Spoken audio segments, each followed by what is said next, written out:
Yo, what's going on, everybody? Welcome back to Six Man Blitz. I'm Jake Lynch. Tiger Woods, man. We praying for you over here, man. Hopefully everything gets good soon, and hopefully speedy recovery to go win a PGA Tour or something, man. What's up, everybody? I'm Micah Huff. Hey, the last 50 years, out of 50 starts, only one quarterback has not thrown a pick six. Hey, last person you guessed, Mitchell Trubisky. Hey, Tom Brady might be your GOAT, but the MVP is my GOAT. There's only one Nickelodeon MVP. Hey, is that a coincidence? No, I don't think so. He's still going to be on the street, though. Watch, he goes to a new team, maybe a backup. He starts throwing pick sixes left and right like he's Jameis Winston or somebody. Just start throwing picks. But we got a good show for you guys today. We got an interview with former Illinois quarterback Aaron Bailey, legend. the Bolingbrook superstar. And then after the interview, we're gonna talk about Russell Wilson rumors, Ben Roethlisberger, NBA All-Stars, weekend preview, and just some other stuff to get our sports talk rolling for the week. But we appreciate the support for you guys so far. Keep listening to the shows. Make sure to subscribe and download to Six Man Blitz. Make sure if you're listening on Apple Podcast, Spotify, hit that plus button next to the episode. Help you boys out. But make sure to subscribe and download to anywhere you hear podcasts. So Apple Podcasts, Spotify, Pandora. We're on Pandora now. Stitcher, YouTube even. Make sure to get those YouTube views up. Help you boys out. Covered every social media. And follow us on social media too. Instagram, Twitter, TikTok. TikTok been blowing up. Shout out JJY. He's been helping us out. But yeah, that's it for everything before the show. But now let's get into the interview. Touchdown Bears! No way! Hangs, fires, yes! The Bulls lead 87-86. Hello? You play to win the game. Let's go to eat a damn snack. Yo, what's going on, everybody? Let's welcome on our guest now. Bolingbrook viewers, definitely gotta love this episode. We got no other than Aaron Bailey himself, former Illinois and Northern Illinois quarterback. How you feeling today, man? Yeah, I'm good, man. I appreciate you guys having me. Thank you so much, man. No problem, man. Thanks for coming on. But all right, so let's start off with you at Bolingbrook, like we just said. How would you describe your time at Bolingbrook? Being a powerhouse and everything, and you were so dominant in high school. How would you describe your time at Bolingbrook? Oh man, it was surreal. You hear about it so much. When you're playing youth football, and you just look at it as it is a powerhouse. So you don't want to disappoint in anything, and getting the opportunity to play for Coach Alba was one of the best opportunities I had in terms of football. So it was definitely cool. I was very nervous, not going to lie, being a freshman on varsity and everything, and just didn't want to disappoint. And I'm just glad we had a good career and good run there in Bolingbrook. Yeah, no doubt. Yeah, definitely. Your Bolingbrook team won a state championship, and in the wise words of Sean Coltis, there's 3 days you won't forget: getting married, having a baby, and a state championship. So how was getting that state championship for you? Oh man, it was surreal, man. It was really exciting. I forgot Coach said that actually. No, but in all honesty, it was really just a turning point. It was like flipping a coin. My sophomore year, we was pretty much average. I think we went 500 that year. Got knocked out first round of the playoffs. And the funny thing is, we pretty much had everyone returning in terms of starters. Minus the seniors the year before, and we just took it serious. Took the weight room serious. Took off season very serious, and just really just changed our mindset. And it was just really the same team, so it was just really funny to see how things changed in a year like that. Yeah, me and Jake, we definitely witnessed that firsthand. Being the ball boys, we felt like we won the state championship too. Yeah. Yeah, it was exciting, and you had never experienced that again. Winning a state championship with people you love, people you grew up with, people you hang out with. It's one thing to go to college and you guys are cool, you have college friends and everything, but to actually win a championship with guys you grew up with, you go to class with, you hang over each other's house, that is the memories that you will not lose, and relationships you won't lose as well. Yeah, nothing beats some Friday night lights. I know. And many people thought you guys were gonna win the second one if you didn't get hurt, and I always say it would have been back to back, man. It would have. You know what? That was going to be a tough season. You know, we all had the goal of repeating, and then you know, injuries. It just seemed like the injury bug. That's what we stayed away from our state year. We didn't really have much injuries, and then when we did our senior year, you know, it seemed like we was dropping like flies week after week, and then when I got hurt, you know, it really put a damper in terms of things for me, because I really wanted to repeat, and I felt like we had a legit chance to do that. But it is what it is. At least we got one, you know. Yeah, exactly. At least we got one. I mean, I always say everybody else says that too. That should have been two, but at least you got one. Yeah, it's a couple games still to this day that bothers me. That's one of them, and that season's one, I think, and then the state year of Ncaa East. You know, just looking at things, like I felt like we could have won that game, but at the same time, that helped us mold to win the state championship. You know, after that, we went and won a few. I forgot how many games, like 8 or 9 games in a row after that. Yeah, it's always hard to beat Ncaa East, man. They're always the big dog. But all right, so let's get away from your time in Bolingbrook. So, coming out of Bolingbrook, you were a big time recruit. What all went into the process of choosing Illinois out of all schools? Yeah, so that was a big question right there. You know, you had the opportunity to play right away. I felt like, you know, learn the system behind the senior quarterback. Other schools, I felt like I would have to wait my time a little bit. Could I have done it? I believe so, but it just felt right at the time, you know, being close to home. Everything was hot. You know, I just felt really that it was the right choice to make, because we had a young recruiting class coming in. I knew the recruiting class as well, so it was just a great opportunity, I felt like, at the time. And then unfortunately things happen, you know, and but just, you know, it's still a decision. I made some really good relationships there, so it's a good decision. Yeah, you were there with some guys like Mikey Dudek. Yeah. Another Illinois guy. But during like your first couple of years, you got some playing time. You got in packages, and I was really hyped to see those times. But like, how was it not being the guy yet? Like, how did you deal with that? Yeah, that's tough. You know, everyone comes from you know, high school, from being the man, and then the next stage is how can you know, develop? How can you become the man also at the other school as well? So it was tough, definitely. You know, preparing from games throughout high school where you know you're going to play, and then preparing for games in college where it's like, am I going to play or not? So it was a little difficult, but it was just adjusting. I felt like a relief pitcher at the time. Yeah, I mean, everybody was watching those Illinois games trying to see Aaron, and then, you know, finally those red zone packages, you know. Yeah, it was like the Tim Tebow type package, you know, what they did with him his freshman year at Florida. So it was tough, you know, trying to adjust like that, because everybody wants to be the man, but it's only a certain amount of spots, so you just got to make do with it, you know.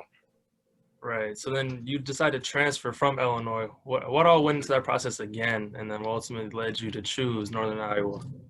Yeah, so it was definitely another round of like recruiting again. It kind of was always in the back of your head when to transfer, the first year, the second year, and then when I finally pulled the trigger, I didn't want to sit out another year by going to another FBS school, and then that would have been 3 years total of me sitting out. So FCS, Coach Ablo, actually, he helped me get in contact with them, and he led me to Northern Iowa, and I took a visit there.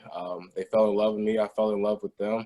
And I got the opportunity to compete for the job and play right away, so that was very intriguing. And then also, I was able to stay on time with graduating. I didn't have to, you know, sometimes when you transfer, you get an extra year. It seems like sometimes an extra 2 years, but it was definitely a lot of fun to go through that recruiting process, not only once but twice. Yeah, because you mentioned you. Yeah, a lot of people like you, they always like, or it's like they're always like years ahead, and they always have to like try to catch up to graduate. So yeah, definitely. Yeah, sure. It was Yeah, because I did a lot of research, actually. I talked to a lot of different teammates, a lot of people that was a little older than me about transferring, and that was a big thing right there, because you don't want to make another decision that that you would be upset about. So I just tried to really take my time with the process, and like I said, it was really good ball in the Missouri Valley. A lot of tough guys come out of that. You may get a guy drafted in the fourth, fifth round, maybe first round, but for the most part, it's really undrafted type, very tough football. Very gritty. So I enjoyed that, and I enjoyed the process of doing that. Yeah, you mentioned getting some playing time earlier at that place, and you had 1,000 yards through the air and 1,000 yards rushing. How was it being back, dominating again like in high school?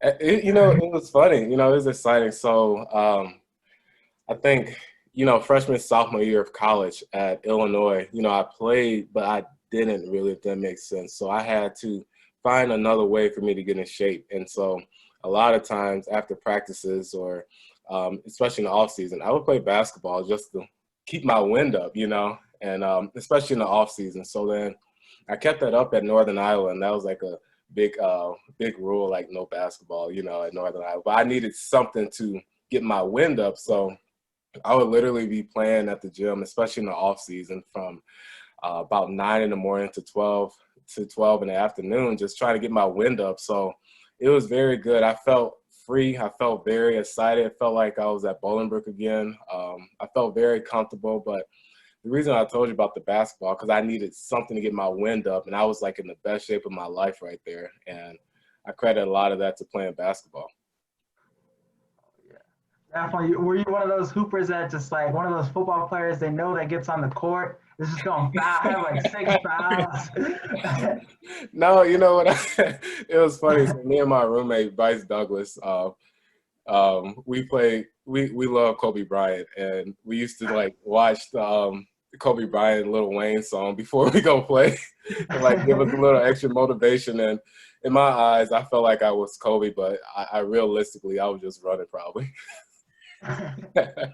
Nah, yeah, there's two types of people. There's the people that just go out there and score, and there's people that just hey, don't pass me on, I'll just play defense. You gotta find one of those dudes. Man, I'm one of those dudes. I'll just play defense. I'm one of those dudes too. Yeah, I like creating my own shot. I like doing the ISO ball, whatever, here and there. But at the same time, I want to win too. So whoever's hot, I'm giving them the ball. So obviously, I'm staying out there on the court running as well.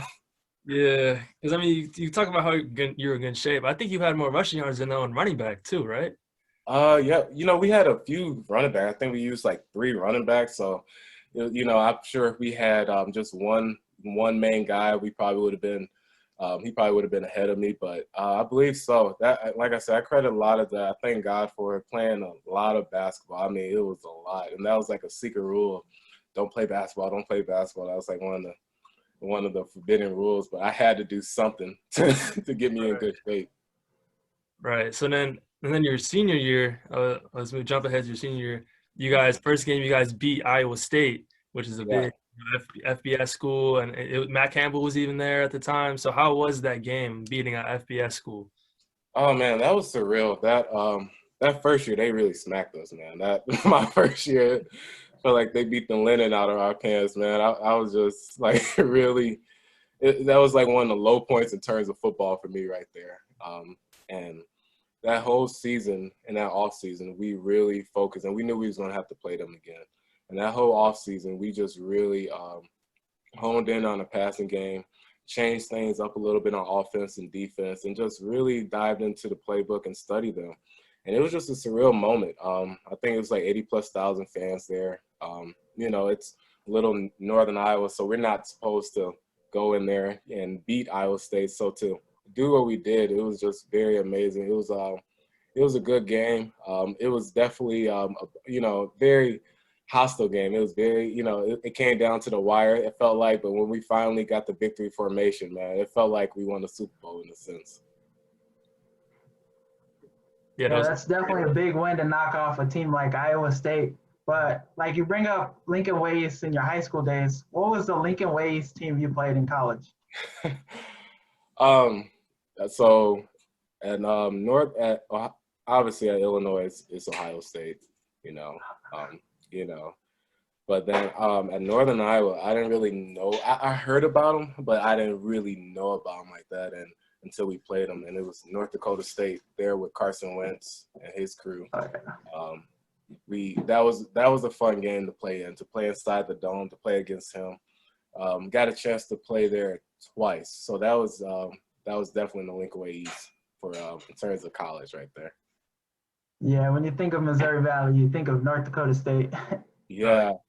But they don't lose at home. It gets so loud in there too. And oh man, I remember it was like a 2-minute drill. We was going down. We ended up scoring, and it felt like they had an extra few thousand fans, and I'm looking like, where did this come from? You know, when I'm getting ready to go through my cadence and everything. But it's definitely it's a powerhouse there. That's a great school. yeah, they definitely are a powerhouse. But after your time at Northern Iowa, you go to the NFL. You go to the Ravens. How was your experience in the NFL with the Ravens? Oh man, it was surreal. I made a lot of connections, a lot of good teammates who I still keep in contact with.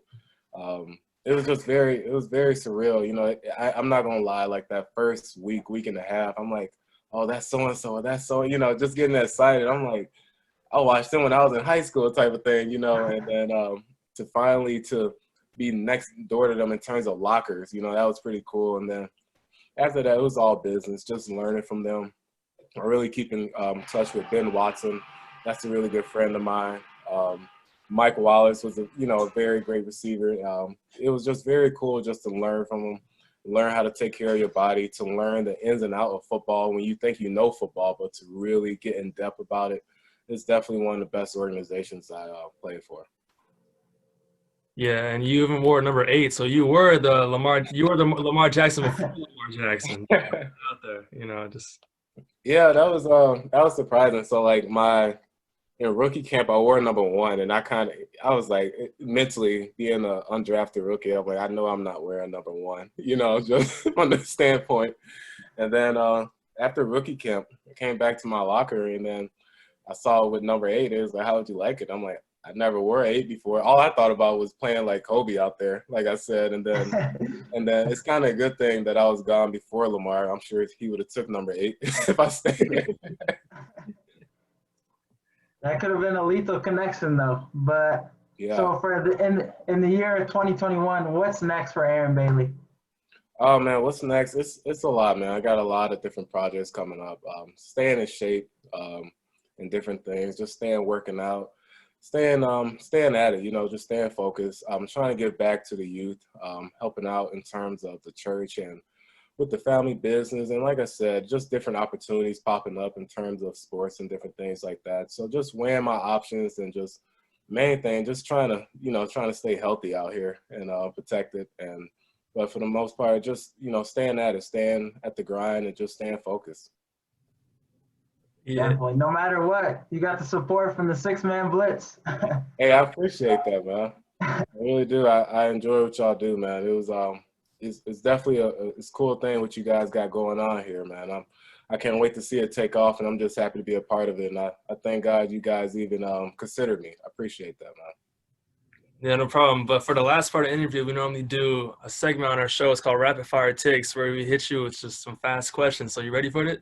Yeah, let's get it. All right, let's go.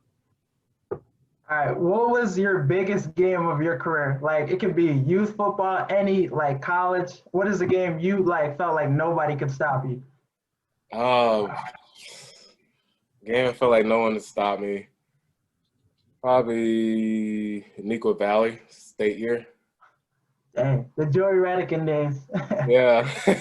It was, the state year. I think it was first round. Okay, yeah. So why did you wear 15?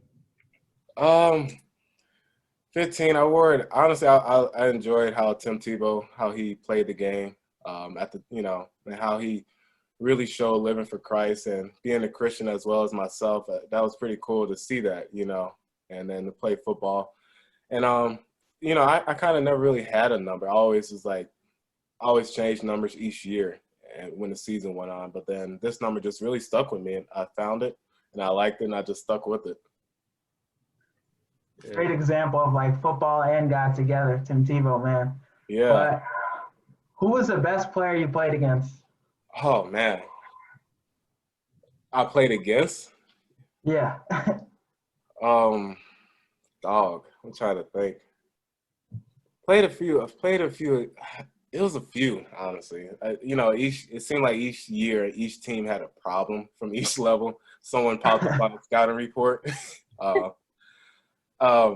Man, you can go from Antonio Morrison in practice. You can go from D. Hall, who I played against in Northern Iowa, really long corner. It's a few. I forgot his name. Number 9 from Naperville Central. He was killing us semifinals before the state championship. It's a few that gave us a problem that definitely popped up on the scouting report. Nah, yeah. I mean, there's always people across the board that just always give you that matchup. But so who was your inspiration growing up? Inspiration, I would say, is my parents. Honestly, how they grew up and just showed me the way how to just live as a man of God, to live as a Christian, to go about your day, how to treat people. I learned from them how they treat people day to day, how they go about their business, how they go about work, how they go about separating work from family, to just going about life, to teaching us the way, to teaching us how to be young men. I have 3 younger brothers, so to learn how they taught me and how they continue to teach me, I try to do the same to the younger generation. So definitely my parents are my inspiration. It's a great answer. But I hope they try to give me an extra Christmas present or something after saying that. Sir. What was the best part about being in the NFL with experience wise? Oh man, it was just it was just a dream come true. It was like, it was one thing it's kind of like you was finishing the finish line in a sense. You went through what you went through in terms of college, and it felt like your dream was dead at the sense. But then to get the opportunity to still play in the NFL was just a blessing. To get there and to learn from different guys, to learn from Coach Harbaugh, from Coach Bobby. It was just amazing, activity to do that, to learn from guys, to go against Marlon Humphreys in practice, who went to Alabama, to just really see how to be a pro, to watch film, to really take care of your body, to do a home run derby contest, to paintball shoot, just really to see how it feels to be a pro and go about your day. And I'll never take that moment for granted. Yeah, no doubt. Who is your favorite musician? Favorite musician?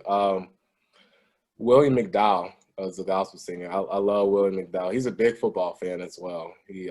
I love William McDowell. I listen to him almost every day. And then also, like, sometimes different groups. It depends on the day, honestly. But William McDowell is definitely my favorite. Gonna have to add that to the playlist. But if you're starting a franchise, who are you taking as your quarterback? Tom Brady or Aaron Rodgers? Ooh, Tom Brady or Aaron Rodgers. I'm assuming you saw my Instagram post. Yeah.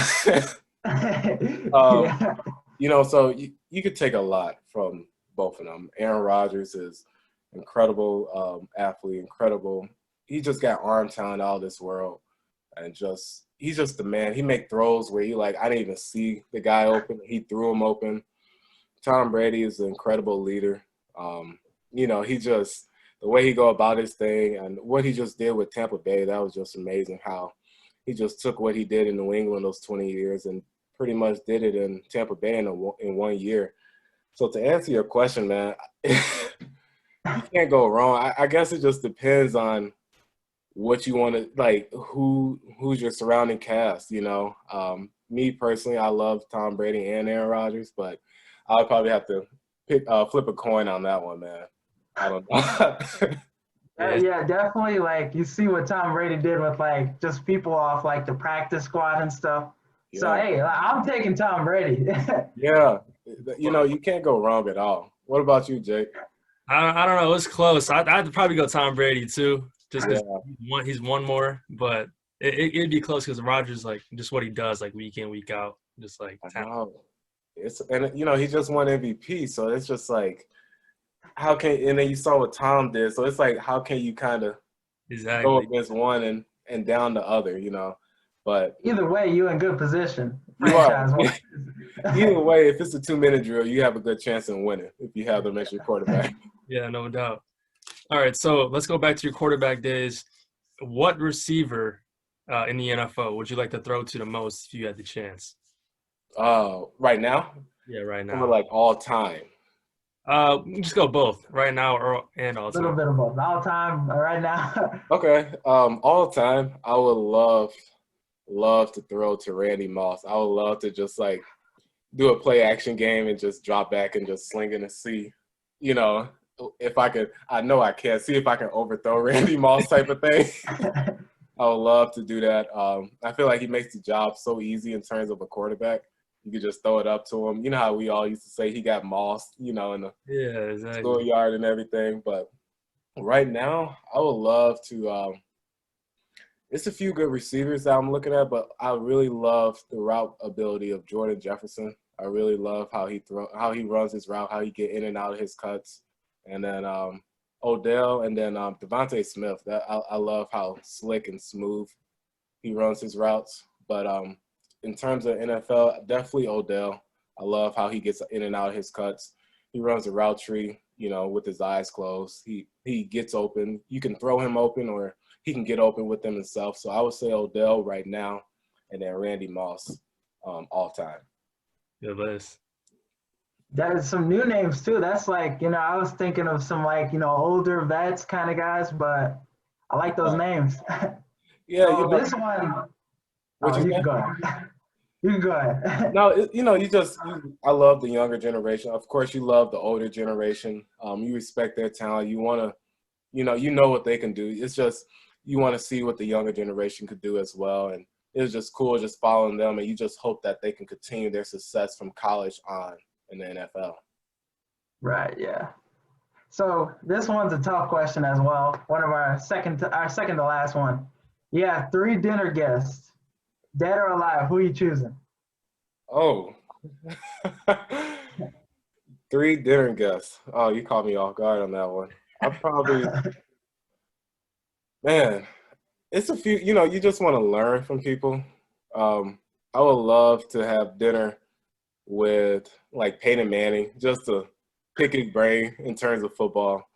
And then off of like sports, I would love to have like just to learn in terms of just, Martin Luther King Jr., what he went through, different things like that. And then maybe maybe a disciple from the Bible days or something, just to learn things like that. Man, that's a tough question. I don't know, but yeah, that was my 3. Who would you guys pick? Your 3 names are better than mine. I said Derrick Rose. Okay. J. Cole. Okay. And Dave Chappelle. A little bit of the 3 areas. I mean, Dave Chappelle have us dying all day. I'm telling you what, if I had dinner with Dave Chappelle, I would not be able to eat. Dave Chappelle gotta be cracking jokes. One of the funniest comedians out there. That's a good one. Yeah, I wish I had more time to think about that, but I probably would consider Dave Chappelle too. Yeah, what about you, Jake? I gotta go Jordan, Kobe. Yeah. And then I would probably say, I'd probably say Derrick Rose too. I just think of all basketball. Yeah, I'd probably. Kind of legend. Yeah, that man was jumping out the gym back then, man. Exactly. But those 3 would be, or maybe even comedian too. But I don't know. But definitely Jordan and Kobe for sure. That's definitely. Yeah. It'd be a competitive table right there. You have them at there. Definitely.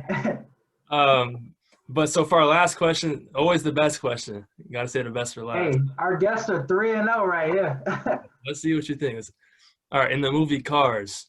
Yes. They have life insurance or car insurance? In the movie Cars. Yes, in the movie Cars. Would I rather have life insurance or? No, do the cars have life insurance or car insurance?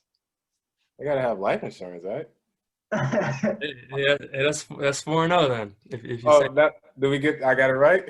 yeah, Yeah. you're on everybody's side, so you got to be right then.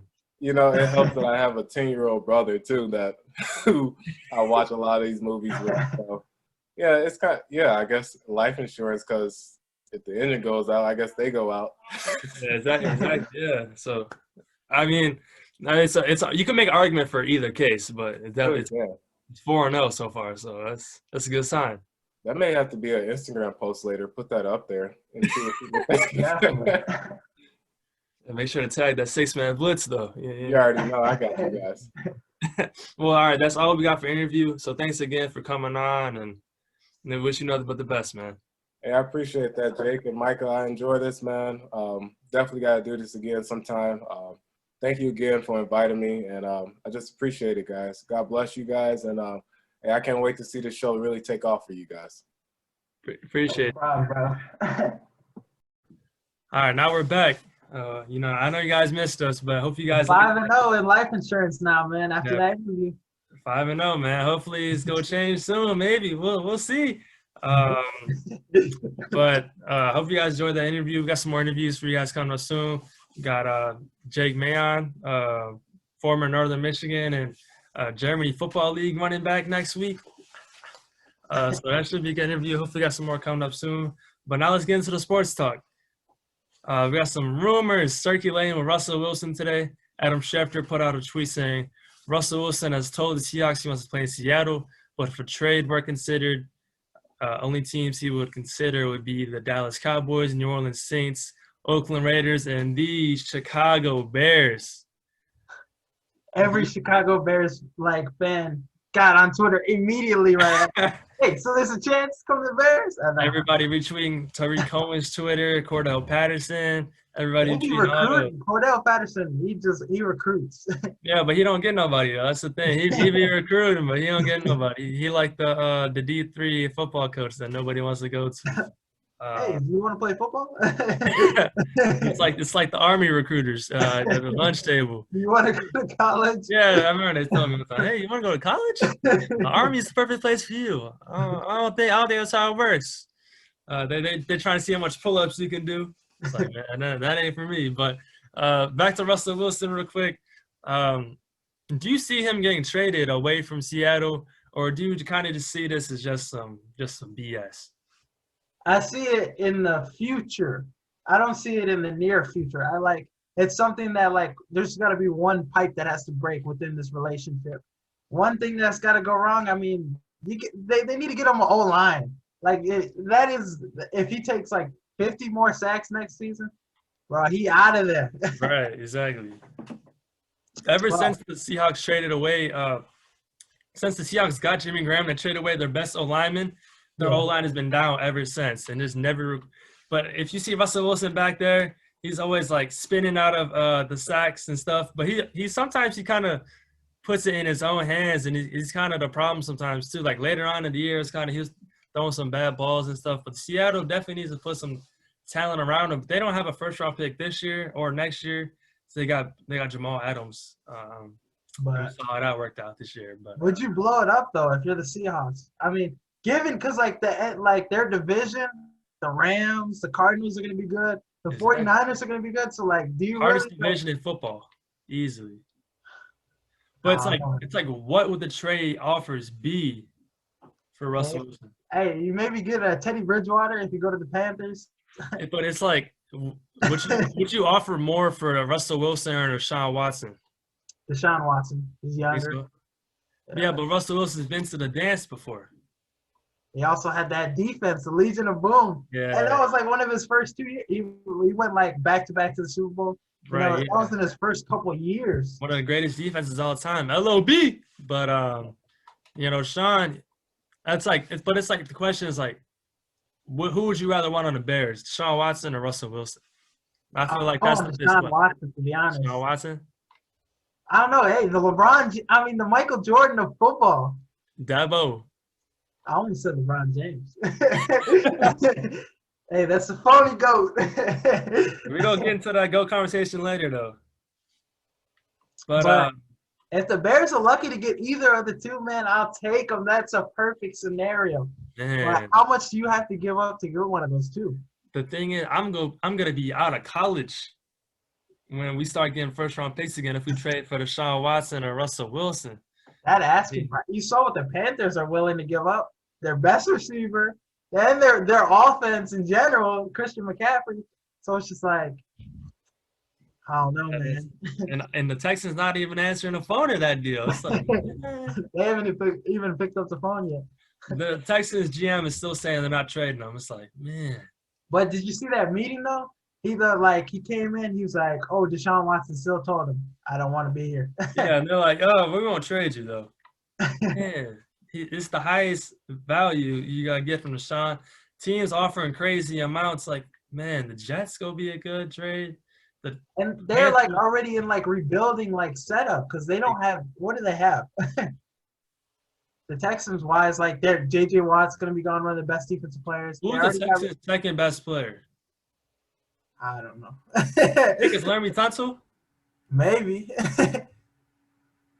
Man, I'm trying to think of who they got on their team.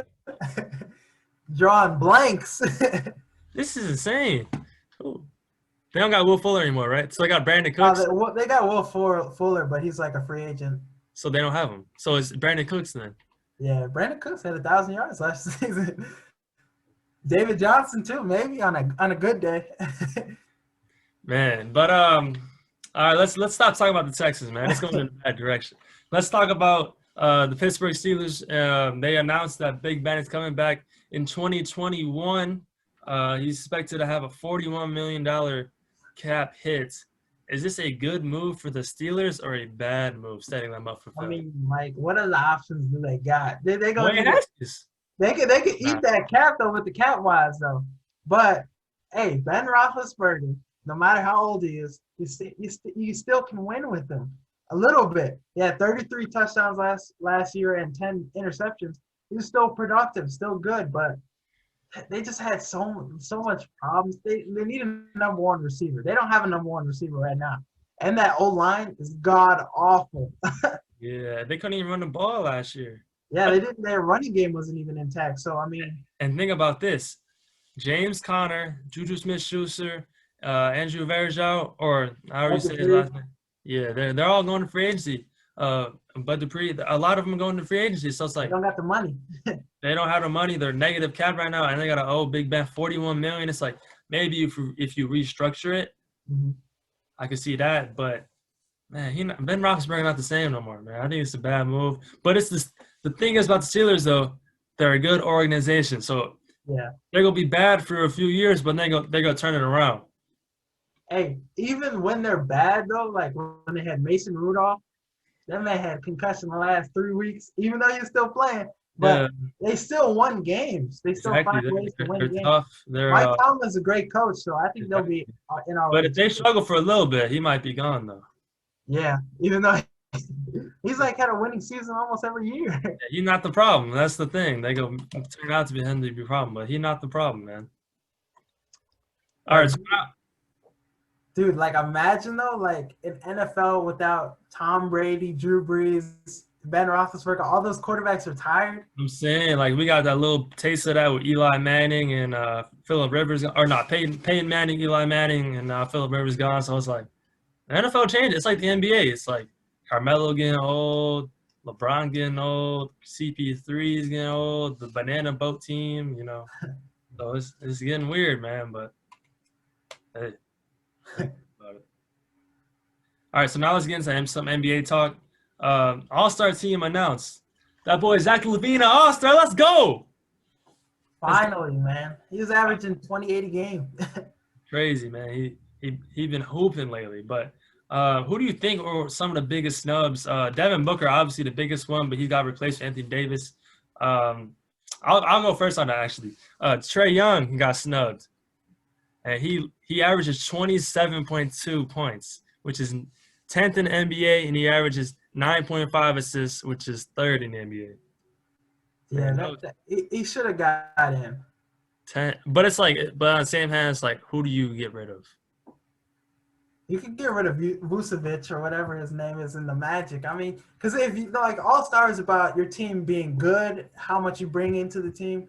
Like you have years where Chris Middleton's an All-Star, just because the Bucks are the #1 seed. Right. You know what I mean? So I mean, but the Magic really, what are they? The 8th, 7th, 6th seed. You know what I mean? I think they were worse than that now since Marco Fultz. You could give Trae Young the nod. You should have got Trae Young the nod. But the biggest snub, we couldn't get Patrick Williams in the All-Star, man. And that's on us. You got the claw on there, but you don't have the paw on there. That's my problem with the NBA right now. Hey, he's averaging 10 a game. We did everything we could at 6-man Blitz, man. We Twitter page every week putting up Patrick Williams Twitter votes. We go get it next year, though. All right, just wait. Yeah. Just wait. All right, so now let's get away from the All-Star talk because that's not the greatest discussion to have. But let's get into the Boston Celtics. Hey, you've seen what's going on with the Celtics? They're out of the playoffs right now, bro. If it looks like they're out. I saw some of the standings, bro. Yeah, and their last 10 games 3-7. Kemba Walker straight brick house, man. I think Kemba might be up for the our couch potato award of the year. Taluba has been balling lately. So if y'all not familiar, we came up with a couch bum of the year. So it's like person that was supposed to be good and have a breakout year, but then fell to expectations. So we called it the couch potato award. Kelly Oubre was number 1. I think Kemba Walker's number 1 now. Now, I've been seeing some trade rumors talking about Kyle Lowry for Kemba, but I wouldn't get into that. Yeah, I don't know about that. I think Kemba's just hurt, he's in a funk, coming off an injury. He's gonna get back to. There's still some time for the Celtics to get back to how they were, but I see them making a trade this before this deadline, getting a big man, maybe like Andre Drummond and Jaren Jackson, one of those guys on the market, but they need to get it together, man. They're missing somebody like Gordon Hayward, bro.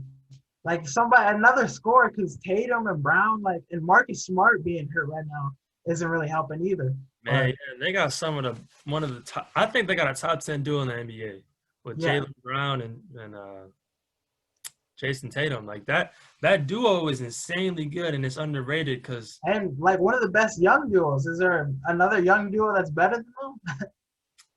I'm not sure off the top of my head, but they're top 3 for sure, young duos. But yeah, they're an extremely young duo, and they have talent. They have talent around them. That's the crazy thing about it. No, there's no way they trade Kemba Walker. I don't think so. But Kemba Walker's been looking ferocious. He's not looking like his same self. Career low in points, career low in field goal percentage. He's shooting 37% from the field, which is not the best. But Celtics been looking bad, man. It's insane that Luka hit the game winner on them. They were up 2 in that game, and they just blew it. But I think it's time to hit the panic button for the Celtics. Yeah, they need to get it together soon because you don't want to go into that All-Star break, in this dysfunction they're in right now. But hey, right, it's not even all that. Yeah, I mentioned Kyle Lowry. He might go to the Sixers, bro. I saw it from the Philly area too. That move the Sixers are already now the #1 seed. They're just missing another piece. Yeah, you'd have the thickest duo of all time, though, Embiid and Lowry, though. That's all I'm finna say, though. Whoa. Hey, pause on that. But yeah, they would have some a good trade aspect. But let's get away from that. Let's get into the weekend preview. Let's start off with the NBA for NCAA. I think it's 4 games we'll talk about. Let's get into the game on Friday night. Trailblazers versus Lakers. Lakers been having a little rough patch these last few weeks, 90 days, and there's Twitter's been going crazy talking about Lakers need AD, blah blah blah blah blah, all this and that. Who you got in this game, Blazers or Lakers? Now the Lakers are 1-5 without AD. LeBron, that's not a good record, right? Not a good sign. Michael Jordan was 193 and 187 without Pippen. A winning record. Now, I'm not going to get into the GOAT debate, because it's not close. But that's another topic for another show. But I think the Lakers, they should have that conversation soon, man. The GOAT conversation. I don't know. Maybe if they win this year, then I'll be ready to have that conversation. But not yet. Hey, the Montrezl Harrell, I think he's been playing really good. They need to start him because without Dennis Schroeder and AD, 2 starters out of the lineup, you need to get more production because Kuzma has a hot day one day, but they don't really have a consistent guy that can help with LeBron. So I don't know. They're in a funk, and I don't see it ending with the Trailblazers. I think the Trailblazers get this win. Yeah, I don't see it ending with the Trail, but I see it ending this weekend though versus the Warriors. We'll get into that though, but it's Dame time over here, man. Dame been cooking lately, and I think it's time to put him in the MVP conversation. Yeah, he should be in there. You see what he's doing without CJ McCollum? He's leading the Blazers to like the 6th seed right now. They're over 500 now. They've been on like a 4-game losing streak, but before that they were like 3rd in the West before the slide they've been going on with. But I think it's time to talk about him for MVP. I like what he's doing over there. But yeah, like you said, the Lakers losing Dennis Schroeder has been a huge loss. People didn't realize how big that would be because I think he's more valuable than AD.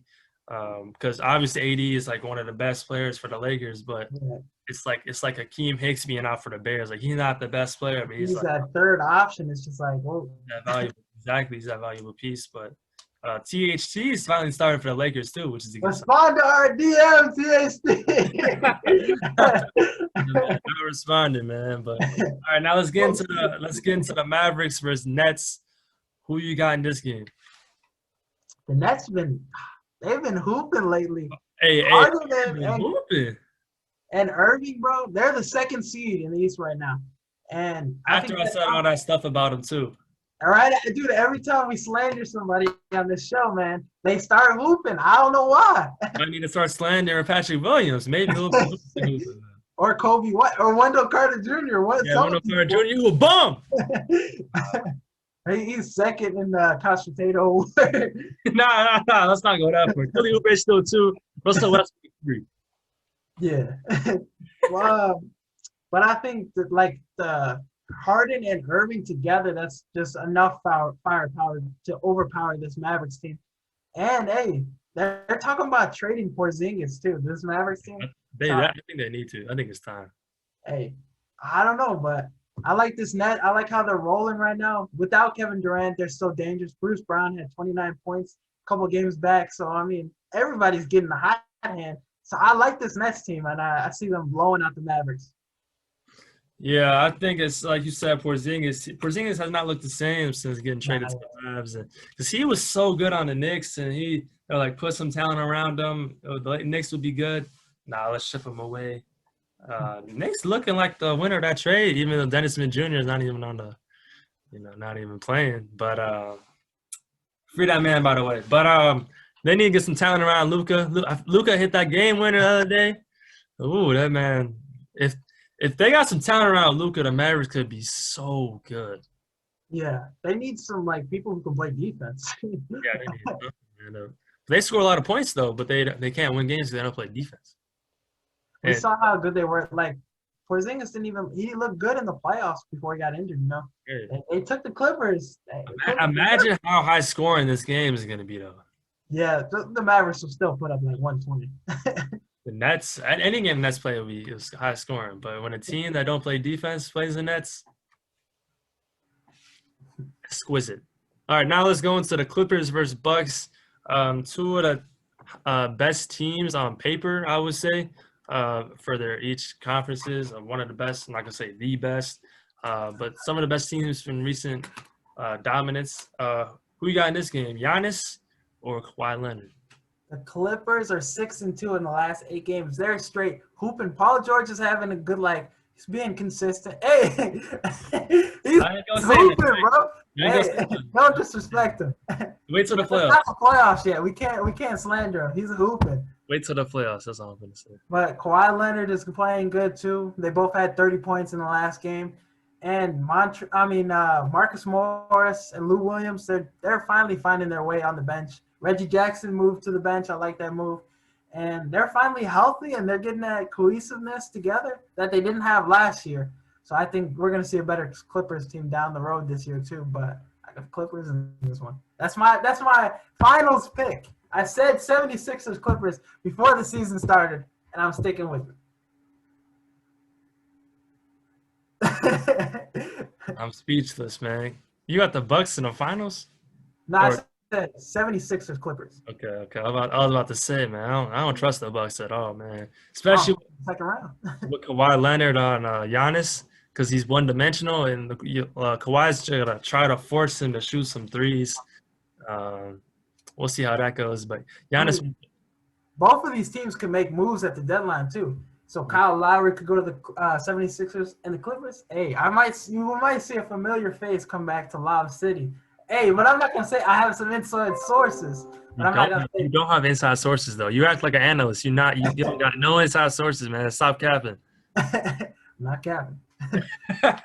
But I'm gonna be like Schefter and them during like the ESPN. They'd be like checking their phone while they're yeah, Schefter got like 2 phones. Yeah, but I think the Clippers bench is way better than the Bucks bench, especially with Drew Holiday out. I feel like that is showing the light, and I just don't trust the Bucks past like February-ish, that range, because they haven't been looking good in the playoffs last few years, and the stretch they haven't been looking good either. So I don't really trust the Bucks, man. And so I got the Clippers in this one. Now, the game to close off the NBA weekend, we would say Warriors-Lakers.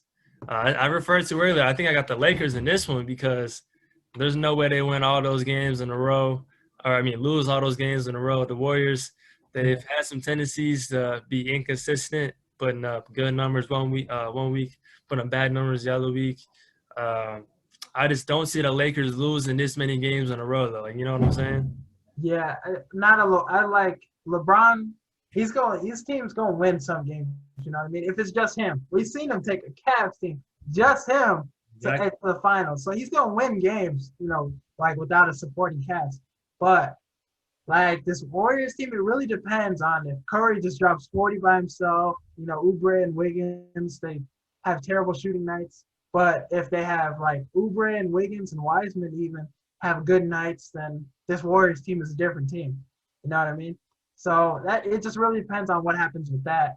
But I like how Oubre's been this past couple games, and Wiseman had a good game last week. But I still think the Lakers break the skid this game. And it depends on which Oubre comes out. Is it couch potato nominee Oubre, or is it, you know, college Oubre? Just be balling out every season. Now let's get into the NCAA basketball weekend. We got 3 games for you guys. We were gonna put Illinois in there, but Ayo, he's out with the nose injury, so I was like, nah, that's not really a big game no more. So let's start off with the Big 12 and work our way to the Big 10. Let's start off with number 14, Texas versus number 18, Texas Tech. Who you got in this one? Battle with Texas. Shaka, man. He let me down the last pick with Texas, man. I thought the hair was going to get it for us, but nah, like the last time these two teams played, Texas had 4 points off the bench, while Texas Tech had like 20 points off the bench. So if you really see that disconnect, it really helps you show who's going to win. Like if you got a point, so I think McClung and like the other stars for Texas Tech had a great game as well. So I think, you know, Texas, they just got to do a lot better. They got to get a little more consistency with their games. You have guys anybody can have it on that night. But I think Aaron Jones needs to have a big game for this, but I don't know. Not the Packers, Aaron Jones. He's on the hot seat, though. Yeah, he go to a new team, Aaron. But so Texas, Shaka Smart, man, he coming different with the hair this year. It's crazy. Texas is the 14th ranked team, but 5th in the Big 12. That's crazy to me just to think of. That's how top-heavy the Big 12 is and how loaded the Big 12 is. But Texas Tech is going to go as far as Mac McClung takes them on a scoring basis. Mac McClung either is going to drop 20 and just shoot lights out, or is he going to have 6 and shooting 3 for 11. So Texas Tech goes if Mac McClung goes. If Mac McClung doesn't go, it's gonna be a long night for Texas Tech. But if he goes, on fire, expect a good game for Texas Tech. But I got Texas keeping up with Texas Tech in this one. Expect a high scoring, high pace kind of game, and I expect Texas to take this one. So you're going with Shaka then? I'm going with Shaka, man. Hook 'em, man. All right, let's stay in Texas for the Big 12. Let's go number 2 Baylor versus number 17 Kansas. If you look at the footage, all right, Baylor was the team I was going to roll with. That was like one of the first episodes. You asked me who the team I was taking. You took Ncaa. I took Baylor. So I'm going to stick with that. I like the Bears, man. I like that. They haven't had a game since February 2nd or whatever, and they're really getting back in the rhythm. They have like 6 games in the next couple of days. It's gonna be tough. But I think Jared Butler is, Big 10 player of the year. I mean, Big 12 player candidate of the year. And I think he's great. And then Flagler off the bench, if he can have 20 points like he did the last couple games, I think that's really going to help them. And they can shoot and play defense. So, I mean, really. Best defensive team in the country. They're dangerous. So, I mean, I got the Bears in this one. Yeah, I got the Bears as well. Like you said, Jared Butler been hooping. It's going to be hard to win the Big 12 Player of the Year, but I think Jared Butler's got that. He's got it for now. Baylor struggled last game versus Kansas State. Iowa State, one of the worst teams in the Big 12. But, hey, it happens, man. It happens in college basketball. But I don't like Kansas basketball, man. They're just boring to me. And I think Baylor is going to expose Kansas' zone. They can shoot from anywhere. They can run the floor. They can play defense. Pretty much everything you ask for in a basketball team, they can do. So I got Baylor in this one. I simply just don't like Kansas. That's my reasoning behind it, and I'm sticking with it. So now let's go to the game of the day for Sunday night. Number 9, Iowa versus number 4, Ohio State. Iowa just lost to Michigan badly. So Iowa's been looking not so hot. Who you got in this one? I'm going to go upset. I'm going to go with Iowa. I know it's a dangerous game, but you saw, when a powerful big man, Iowa has one of the best big men in the country, one of the best players in the country. And you saw Hunter Dickinson had a great game against Ohio State the last week. So I think, big man coming back in the paint again against Ohio State. Who's Ohio State's big man? E.J. Liddell? 6'7"? I think it's going to be a tough night for him. And especially when you got these three-point shooters that Iowa have, these snipers, as they call them. If you have them in the corner, it's making it easy because you can score in the paint and score at the 3. It's going to be a rough night for Ohio State. That's where I disagree with you, man. Iowa is overrated. They're not good, man. I'm not rocking with Iowa, man. And Coach Beck, your team is dog water. But Iowa's not good. Iowa's overrated. They can't play defense. Luka Garza, he's not even going to go in the first round, and he's going to win Player of the Year. He can't play defense. E.J. Liddell's going to have a field day on him.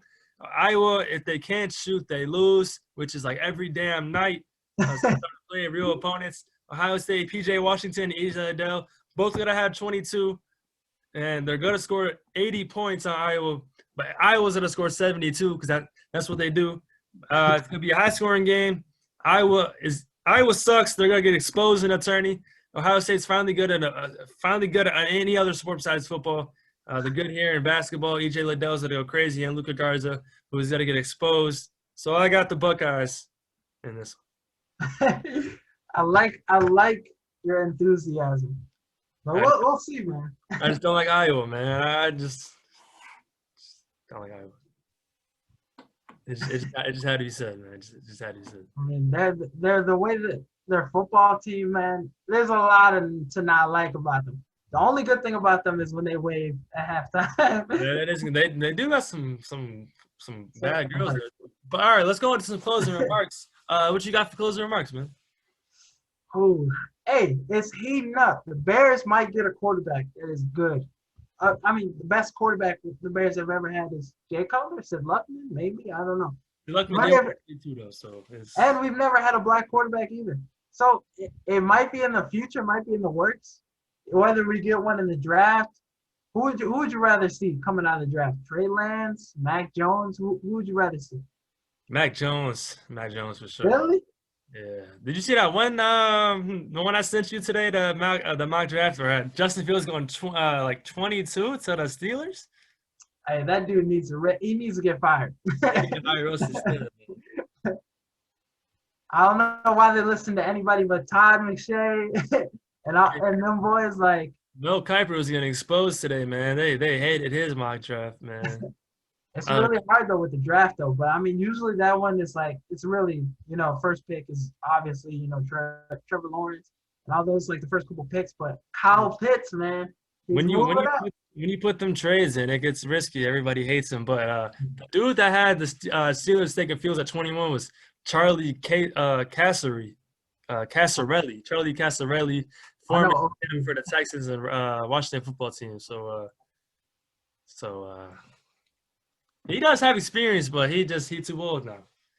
Talking about Fields to 21. Where I've never seen a mock draft by Todd McShay or Mel Kiper. Who the hell is this Mel Kiper guy? Not in the top 10. That's all I'm gonna say. My closer remark would be 1 week till March. That means March Madness, baby. My bracket is gonna go to shit after week 1, man. Man, that Friday, it's gonna be tough for me. I'm just gonna be sitting here the whole time watching March Madness, and if I gotta work, somebody out pizza in the hut that week. But I'm here watching that, Friday, Saturday, Sunday, Monday, watching college basketball. Don't sleep on Iowa, man. I'm Baylor. tossing and turning on Iowa. That's how far I'm sleeping on Iowa, man. I'm done with Iowa. Baylor's winning it all, man. I'm calling it there. Zaga, man. Them Zags coming different. You heard it today, February 25th. Okay. All right, song of the week? I don't know. You got one for this week? I thought you had one. It's tough. I'm going to just go with Too Much, Drake. I'm going to listen to it. Them Thursday and Tuesday workouts, it be having me in my feelings, man. Just be wondering, like, is this shit worth it? If we talking about our feelings, man, what is it, the Jungle song, too, by Drake? what song comes to mind? No Guidance by Chris Brown will get you in that feelings, too. You know what I'm saying? Yeah. But that's all we got for you guys today. I hope you guys enjoy this. Make sure to keep up with the boys and keep up with Six Man Blitz. Subscribe, download episodes on Apple Podcasts, Spotify, YouTube, Pandora, Stitcher, like everything we said earlier. Tell your neighbor, tell your barber. Just got Bean. Tell your barber. Tell everybody. Tell everybody that watch sports.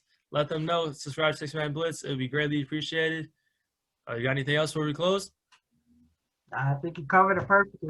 Keep downloading, keep subscribing. Let's get it there, man. We gonna give you the content. You just gotta keep liking it and following us. Hey, if y'all got a guest for us, send it our way. Send it our way. But that's all we got for you guys today. Make sure to keep up with us, and we'll see you guys next week. Peace.